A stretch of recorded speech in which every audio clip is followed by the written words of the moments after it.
Dear students, welcome to Help TV. If you are new here, subscribe our channel to become part of our YouTube family. In previous lecture, I have discussed three simple and basic cases of the AC circuit analysis. As I discussed earlier, there are basic three elements in electrical circuits. In previous lecture, we have discussed three simple cases of the three circuit elements alone: AC through pure resistance, AC through pure inductance, and AC through pure capacitance. Today I will discuss some advanced and complex circuits, combination of the two circuit elements, and at the end we will discuss combination of the three circuit elements in one circuit. Okay, today I will discuss AC through RL circuit. Okay, AC through RL circuit. अब RL circuit में हमारे पास क्या होता है, सबसे पहले हम देख लेते हैं।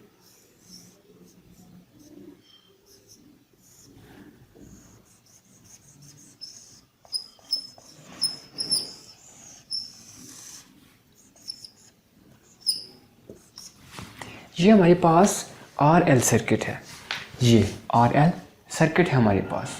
अब इस सर्किट में आप देखें तो आपको क्या समझ आती है कि ये RL सर्किट है, तो there are basically two voltage drops in this RL circuit. For example, एक वोल्टेज ड्रॉप VR है, दूसरा वोल्टेज ड्रॉप VL है, दो वोल्टेज ड्रॉप्स हैं और ये हमारे पास करंट है। As I discuss in previous lectures, current in the series circuit is same while voltage changes. Okay, अब हर लेक्चर की तरह इस लेक्चर को भी हम डिवाइड, इस जो सर्किट को भी हम डिवाइड करते हैं कुछ स्टेप्स में, सो दैट कि आप अंडरस्टैंड कर सकें आसानी के साथ। ठीक है, अब सबसे पहले आपने क्या फाइंड करना है? सबसे पहला काम आपने फाइंड करना है वोल्टेज। सेकंड में आपने फाइंड करना है फेज डायग्राम, आपने ड्रॉ करनी है।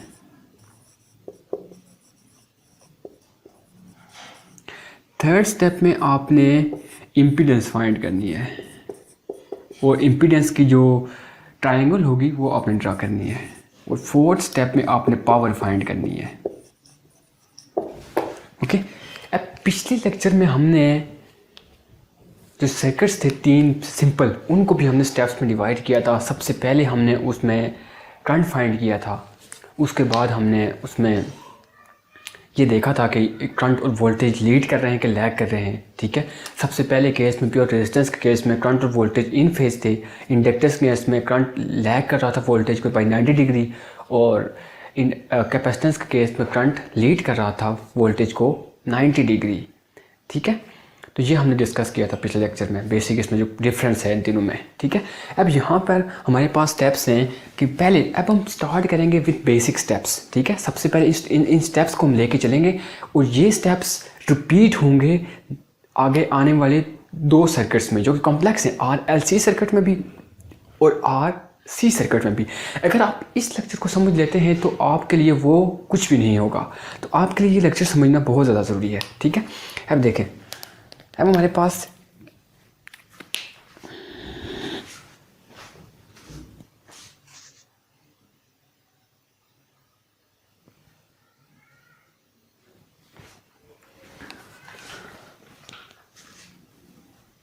ठीक है, आपके लिए कोई मसला नहीं होगा नेक्स्ट लेक्चर में। अब सबसे पहले हम स्टार्ट करते हैं विद बेसिक स्टेप्स। सबसे पहला स्टेप, सबसे पहले कि वोल्टेज हमने फाइंड करनी है। वोल्टेज हमने फाइंड किए। ठीक है, तो वोल्टेज में हमारे पास क्या होगा, देखें। अब वोल्टेज ये है हमारे पास, voltage is equal to VR plus VL। ठीक है, और VR हमारे पास क्या होगा, I multiply by R plus I multiply by X L. इसकी इम्पीडेंस क्या है, रिएक्टेंस क्या है, वो है एक्स एल है हमारे पास। ठीक है, तो ये आ गया हमारे पास वोल्टेज। अब सेकंड स्टेप में हमारे पास है वो हमने फेज डायग्राम ड्रा करनी है।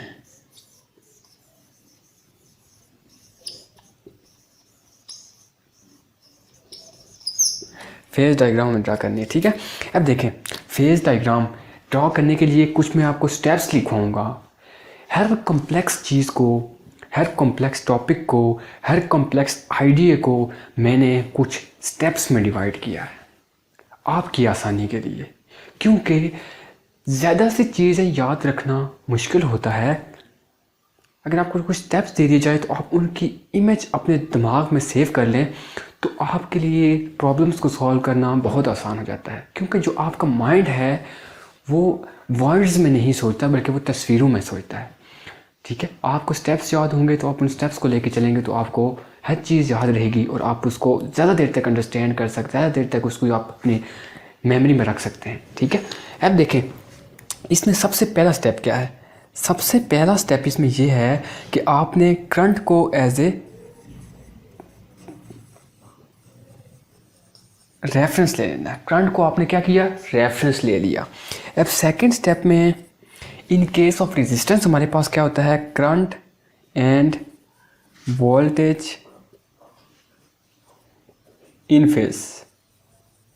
ठीक है, अब इंडक्टेंस के केस में हमें पता है क्या होता है, current lags voltage by 90 degree. ठीक है, और फोर्थ स्टेप हमारा क्या होता है कि V is equal to V R plus V L.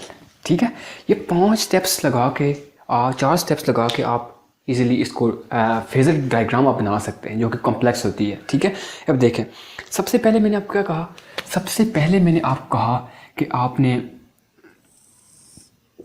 Current को रेफरेंस ले लिया। करंट को आपने रेफरेंस ले लिया, ये आपका करंट है।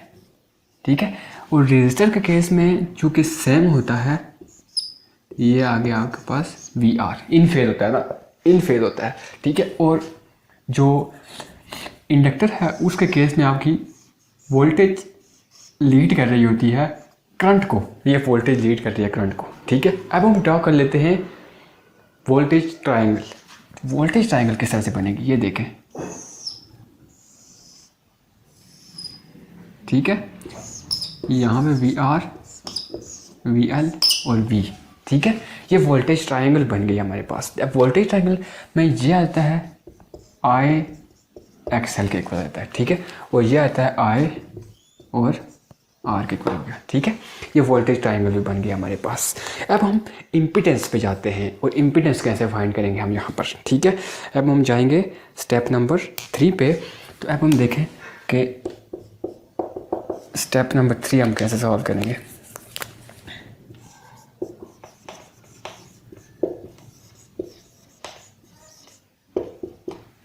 इम्पीडेंस। ठीक है, अब हम इम्पीडेंस को देखें आप किस तरह सॉल्व करेंगे। अब इम्पीडेंस में हमारे पास क्या होता है, देखें V is equal to V R plus V L होता है हमारे पास। वी आर हमारे पास क्या होता है, I, तो ये हमारे पास इसको अंडर रूट में आ जाता है ये। ठीक है, ये क्या होता है वी आर का स्क्वायर प्लस वी एल का स्क्वायर, और V आ जाता है हमारे पास आई टाइम्स आर का स्क्वायर प्लस आई टाइम्स एक्स एल का स्क्वायर इक्वल टू आई बाहर चल ले रहे हैं तो आर का स्क्वायर प्लस एक्स एल का स्क्वायर। तो जी हमारे पास क्या हो जाती है, आर का स्क्वायर प्लस एक्स एल का स्क्वायर। और ये किस में होगी, ये ओम्स में होगी। ठीक है, इम्पीडेंस हमने फाइंड कर ली। अब आप देखें, अब आप इससे एक और चीज़ निकाल सकते हैं। इससे एक और चीज़, अब देखें आपको पता है ये बेस, ये परपेंडिकुलर और ये हाइपोटेन्यूज। ठीक है, ये हमें पता है बेसिक मैथमेटिक्स में। अब देखें, अब हमने यहाँ से एक चीज़ ये निकलती है कि आप एक और चीज़ फाइंड कर सकते हैं। अगर आप इसको डिवाइड करेंगे आपस में तो क्या बन जाता है आपके पास, tangent of phi equal to V L over V R. ठीक है। उसके बाद हमें आता है cos of phi equal to V R और वी, और sine of phi equal to V L और वी। ठीक है, यहाँ तक समझ आ गई। अब यहाँ से आप दो चीज़ें निकाल सकते हैं। अब यहाँ से आप क्या निकाल सकते हैं, आर निकाल सकते हैं। आर हमारे पास यहाँ पे है। अब देखिए ये क्या होती है, आर डिवाइडेड बाय जी, और ये आती है आपके पास एक्स एल डिवाइडेड बाय जी। क्योंकि जब वी की जगह वैल्यू पुट करेंगे तो ये नीचे की तरफ से जो यहाँ पे होगा उससे वो कैंसिल होकर ज़ीरो हो जाएगी। हमारे पास आई जो होगा वो आपको ख़त्म हो जाएगा, और जो बचेगा वो बच जाएगा R X L divided by G बचेगा। तो X L divided by G, तो अब हमारे पास आर क्या आता है, आर आता है आपके पास ये आर हमारे पास, ठीक है। आर क्या आता है कि जी कॉज ऑफ फाई, और एक्स एल क्या आता है जी साइन ऑफ फाई, और जो इसका रिलेशन होता है वो हमारे पास होता है G equal to R plus J X L. ठीक है, अगर ये हमारे पास रेक्टेंगुलर फॉर्म में है, रेक्टेंगुलर फॉर्म में, ठीक है। और उसके बाद आता है हमारे पास, अब अगर हमने इसको पोलर फॉर्म में लिखना हो तो वो हमारे पास होती है जी फाई। ठीक है, इसमें जी हमें पता है क्या होता है, वो हमारे पास होती है एक्स एल का स्क्वायर प्लस आर का स्क्वायर, और फाई हमारे पास होता है tangent inverse of X L over R. ठीक है, यहाँ तक क्लियर है सब। अब देखें, अभी तक हमने डिस्कस किया कि फेजर डायग्राम कैसे बनाएंगे आर एल सर्किट्स के लिए, ठीक है। उसकी इम्पीडेंस कैसे फाइंड करेंगे, वोल्टेज ट्रायंगल क्या होती है वो ये कैसे हम बनाते हैं, ठीक है। उसके बाद उससे पहले हम देखा कि वोल्टेज का कैसे करेंगे, उसके स्टेप्स क्या होंगे, ठीक है। अभी तक हमने स्टेप्स जो बताए वो हैं स्टेप्स नंबर 3। अब चौथे स्टेप में हम पावर फाइंड करते हैं, ठीक है। पावर फाइंड करते हैं तो पावर चौथे स्टेप में चौथा स्टेप हम यहाँ पे कर लेते हैं, ठीक है। तो पावर हमारे पास क्या होती है, वी आई, ठीक है, वी आई। अब हमारे पास आई क्या होता है, आई हमारे पास होता है I M sine omega t minus phi, ठीक है। Sine omega t minus phi होता है। अब हमारे पास और वी एम हमारे पास क्या होता है, V M sine omega t. V को यहाँ पुट करें, आई को यहाँ पुट करें तो पी आई आता है, वो आता है V I cos of phi आता है आपके पास, ठीक है। पावर भी आपके पास ये आती है, ठीक है।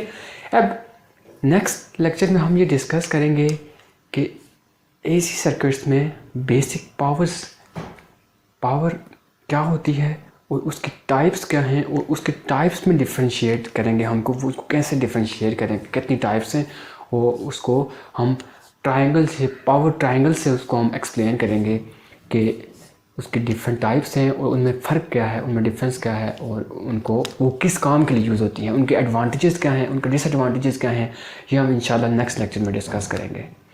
इस लेक्चर से रिलेटेड अगर आपको कोई क्वेश्चन है तो आप हमें कमेंट करें, आप हमें ईमेल कर सकते हैं, और अगर आप हमारी न्यू वीडियोस की अपडेट्स लेना चाहते हैं तो आप हमारे चैनल को सब्सक्राइब कर लें ताकि आपको नई नई वीडियोस की अपडेट्स मिलती रहें।